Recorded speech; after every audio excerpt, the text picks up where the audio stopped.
कि हमारे जो पूर्वज हैं, हमारे जो संबंधी हैं, जो मृत्यु के बाद किसी और लोक में चले गए, वो किस अवस्था में हैं, हम ये जान पाएँ तो कितना अच्छा हो।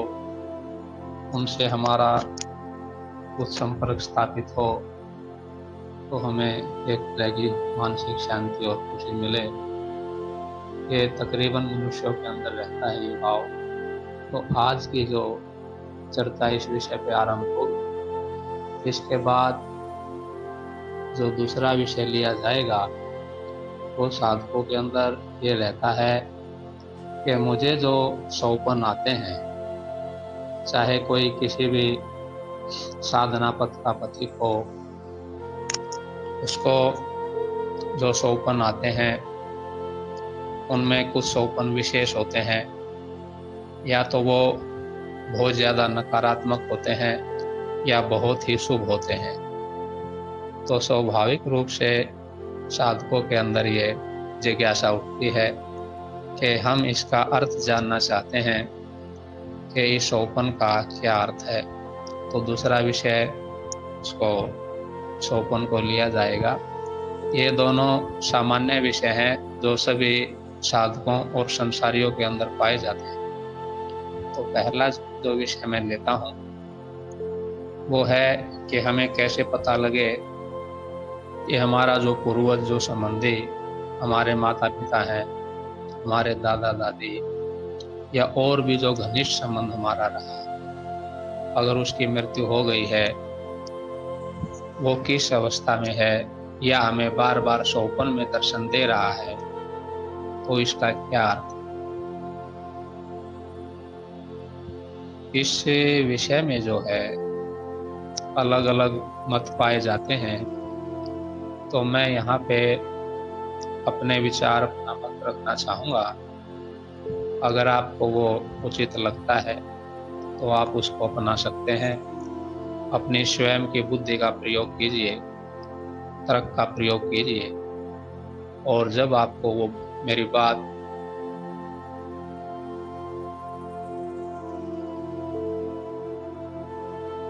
अपना सकते हैं।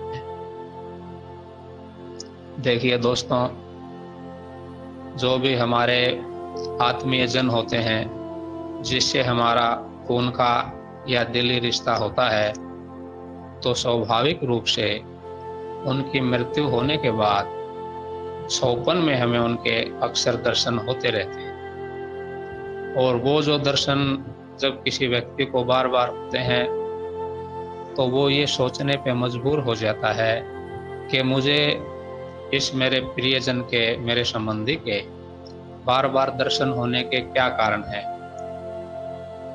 तो इसका जो कारण है, या कई कारण है इसके, वो मैं आपको साझा करना चाहूँगा। पहला कारण तो ये रहता है कि जब वो संबंधी जीवित रहा, उसके साथ हमारा घनिष्ठ संबंध रहा है, तो उसके संबंध के जो, उसके प्रेम के, आसक्ति के जो संस्कार होते हैं वो हमारे चित्त में गहरे संचित होते हैं। और जब स्वप्न में हम निद्रा में चले जाते हैं, गहरे स्वप्न की अवस्था में, तो हमारे चित्त पे हमारा कोई नियंत्रण नहीं रहता। स्वाभाविक रूप से वो संस्कार अपने आप जागृत होते हैं और पुरानी जो चित्त में सुख पड़ी स्मृतियां हैं उनको जागृत करते हैं और हमें अपने संबंधी दिखाई देते हैं, उनके साथ कोई घटनाक्रम दिखाई देता है।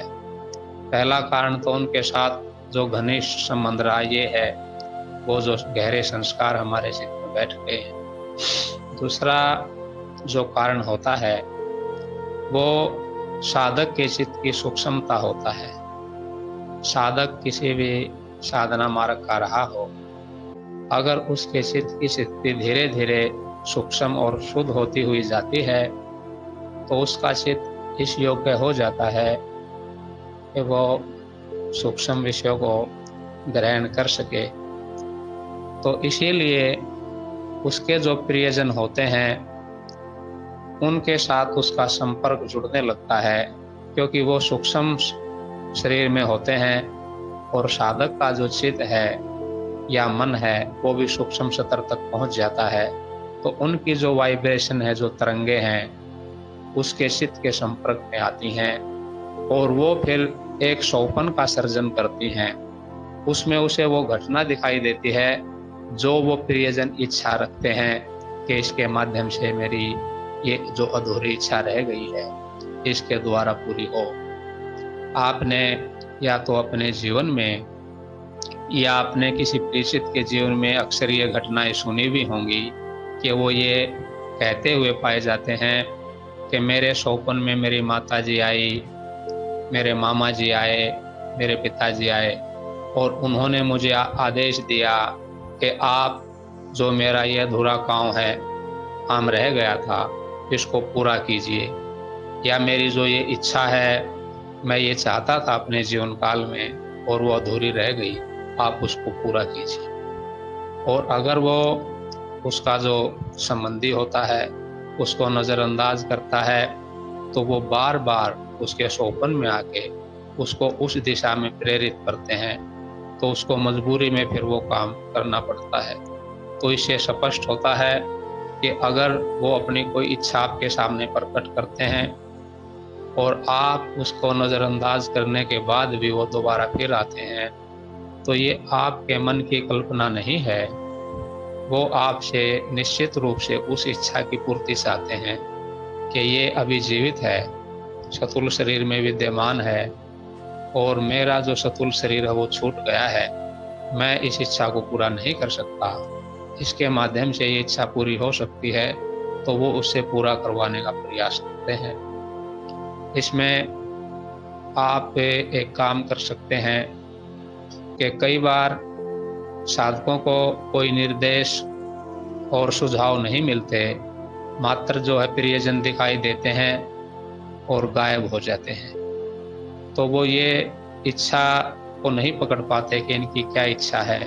अगर वो कोई स्पष्ट रूप से निर्देश देते हैं तो साधक उस पर कार्य कर सकता है, लेकिन जब वो खाली दर्शन देते हैं और कोई घटना दिखाई देती है तो साधक फिर जो है कन्फ्यूज हो जाता है, भ्रमित हो जाता है कि इसका क्या अर्थ है।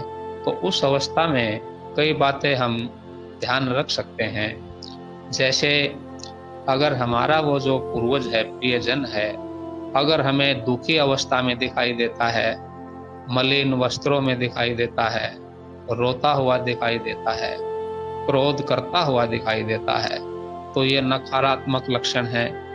वो प्रियजन अच्छी अवस्था को प्राप्त नहीं है, उसकी अच्छी गति नहीं हुई है, या तो वो प्रेत योनि में है या फिर किसी निम्न लोक में चला गया है और बार बार आपको ये संकेत भेज रहा है कि मैं बहुत दुखी हूँ इस अवस्था से, आप इससे मेरी मुक्ति करवाइए।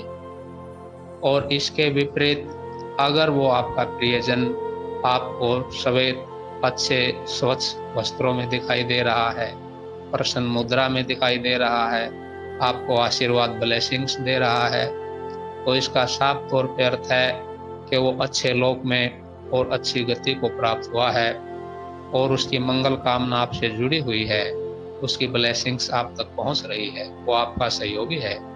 इसमें साधक ये निश्चित रूप से मान सकता है कि मुझे चिंता करने की कोई आवश्यकता नहीं है। दूसरी जो अवस्था मैंने आपको बताई जो नकारात्मक है, उसमें एक साधक अपनी तरफ से उसके कल्याण के लिए 2-3 प्रयास कर सकता है, जिससे उस जीवात्मा की भी सद्गति हो, उसको भी शांति प्राप्त हो। पहली है उसके प्रति मंगल भाव रखते हुए उस गुरु तत्वों से प्रार्थना करना निरंतर। ये मेरे हिसाब से जो प्रार्थना है 1 या 2 दिन नहीं करनी चाहिए, उसके लिए रात्रि को सोते समय या सुबह उठते समय 5-10 मिनट के लिए गुरु तत्व या गुरु क्षेत्र से उसके मंगल की सच्चे हृदय से गहरे भाव और श्रद्धा रखते हुए प्रार्थना करनी चाहिए कि वो जिस भी लोक में है, जिस भी योनि में है, उसको सद्गति प्राप्त प्रदान करें प्रभु, उसको मानसिक शांति प्रदान करें, उसको सकारात्मक ऊर्जा प्रदान करें। बार बार अपनी मंगल कामना भेजनी चाहिए। इस मंगल कामना में आपकी गहरी इच्छा जुड़ी हुई होती है उसके कल्याण की, और आपके अंदर पूर्ण श्रद्धा भाव होता है उस परम तत्वों के प्रति, तो ये ऐसी ऊर्जाएं हैं जो प्रचंडता के साथ, जैसे लेंस पे सूर्य की किरणें पड़ के कागज को भस्मीभूत कर देती हैं। ये सकारात्मक ऊर्जा उसके नीच कर्मों को, उसके संस्कारों को कम करती हैं, जिससे उसका भार जो है उसके ऊपर नीच कर्मों का हल्का होता है और वो उत्थान की तरफ आगे बढ़ता है। तो बार-बार अगर हम किसी के प्रति मंगल कामना रखेंगे, मंगल भाव रखेंगे, प्रार्थना करेंगे, तो धीरे-धीरे उसका असर होने लगता है, क्योंकि चित्त एक ही है, जिसको विषव चित्त कहा है, वो तरंगित होने लगता है उस सकारात्मक ऊर्जा के प्रभाव से, उसमें कंपन होने लगता है और वो जो उसका शुभ फल है, उस जीवात्मा तक पहुँचने लगता है, उसको उसका लाभ मिलता है। क्योंकि साधक का जो प्राण ऊर्जा है, उसका जो संकल्प है, उसकी इच्छा शक्ति, श्रद्धा, सब मिलके गुरुक्षेत्र तक पहुँचते हैं और गुरुक्षेत्र से फिर वो उस शिव तक पहुँचती है, उसको वो चीज़ मिलती है। तो ये सबसे आसान, सरल, सुगम, हर व्यक्ति के लिए सुलभ है, इसको आप सबको करना चाहिए। दूसरा, उसके कल्याण में आप जो काम कर सकते हैं, वो ये कर सकते हैं कि आप ये देखिए कि इस व्यक्ति की अपने जीवन में ऐसी कौन-सी प्रबल इच्छा थी, जो मैं पूरी कर सकता हूँ।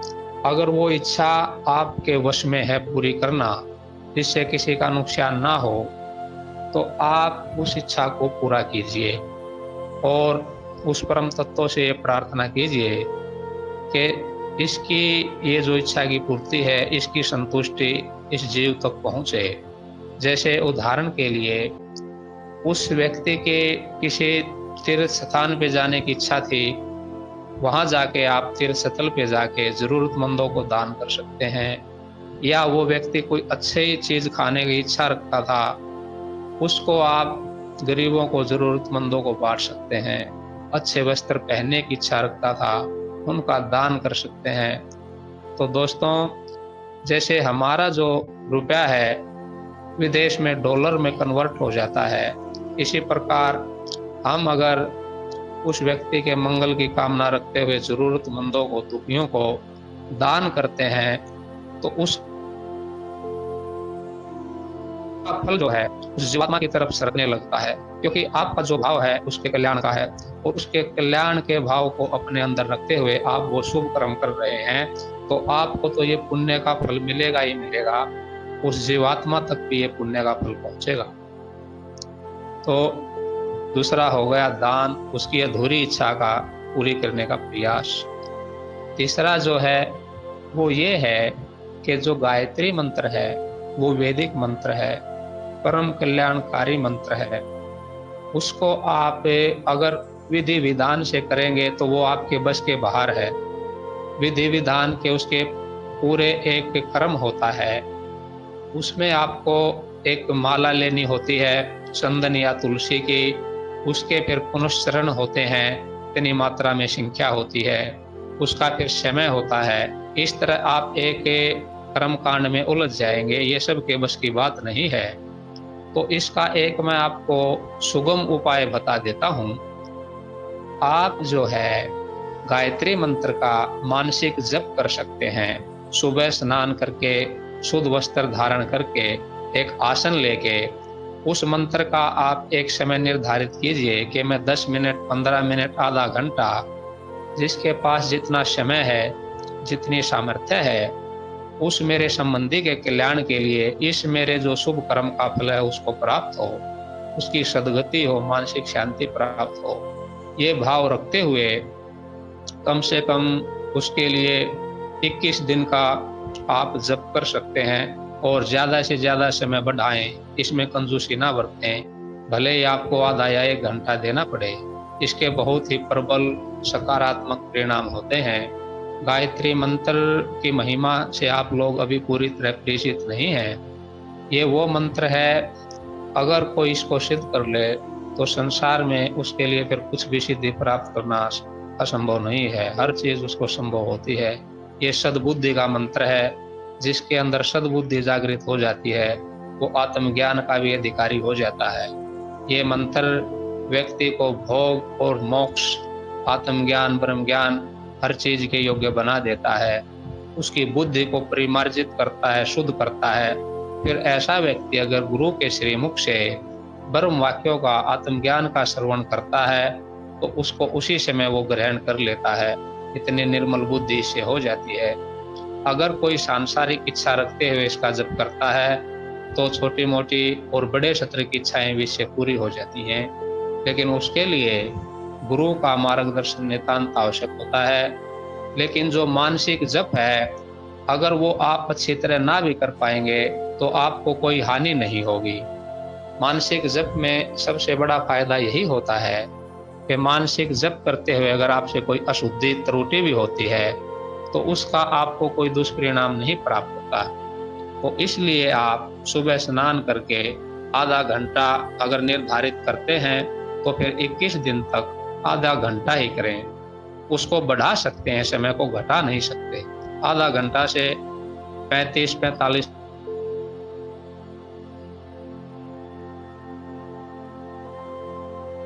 कर रहे हैं तो 1 घंटा ही करें, क्या बढ़ा सकते हैं। सबसे अच्छा रहेगा ना उसको घटाएं ना उसको बढ़ाएं।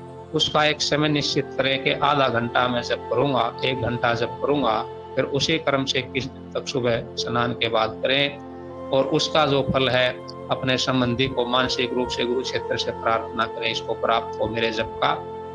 तो आप देखेंगे कि एक दिन जिसकी चित्त की स्थिति अच्छी होती है वो संबंधी उसके स्वप्न में प्रकट होता है और उसको प्रसन्न मुद्रा में, आशीर्वाद की मुद्रा में, अच्छे वस्त्रों में, यानी सकारात्मक कोई उसको दृश्य दिखाई देगा, जिससे जो उसका जीवित संबंधी है उसको ये आश्वासन हो जाएगा कि मेरे जो इसके प्रति ये भाव थे इनके अच्छे परिणाम आ गए हैं, इसको भी लाभ मिला है और करने वाले को भी उसका अच्छे पुण्य प्राप्त होता है। दोस्तों, ये ऐसे विज्ञान हैं जिनको कोई भी व्यक्ति श्रद्धा निष्ठा से करके इनके परिणामों को देख सकता है, इसमें कोई संशय नहीं है। ये प्रयोगात्मक हैं, आप करके इसके लाभ उठा सकते हैं। और 3 उपाय मैंने आज आपको बता दिए। पहला बताया गुरु तत्व से मानसिक प्रार्थना, रात को सोते समय 10 मिनट, सुबह उठने के बाद। दूसरा उपाय बताया अपने संबंधी के जो अधूरी इच्छा है उसको पूरा करना, उसके लिए जरूरतमंदों, गरीबों में दान करना। और तीसरा जो उपाय बताया वो बताया कि उसके लिए अपनी तरफ से मानसिक जप करना और उसका फल उसको प्रदान करने के लिए गुरु क्षेत्र से प्रार्थना करना। बहुत ही सात्विक, सुंदर, सकारात्मक उपाय है। कोई भी संसारी या आध्यात्मिक साधक जिसकी इच्छा है इसको अपना सकता है।